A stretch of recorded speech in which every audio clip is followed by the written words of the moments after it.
عرفتين بخش شو كان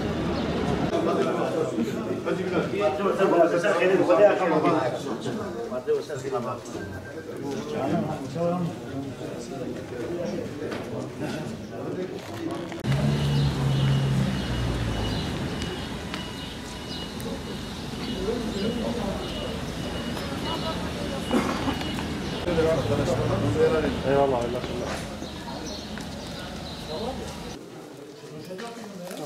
Allah herkesten razı olsun. Herkes Biz kardeşiz, dostuz. Biz Musa Bintica Sanayi Odası herkesindir. Sevgi, dostluk başladı. Sıkmadığımız eli tutabiliriz, sıktığımız eli de bırakabiliriz. Musa Bintica Sanayi Odası Nusaybin'indir. Hepimize hayırlı olsun.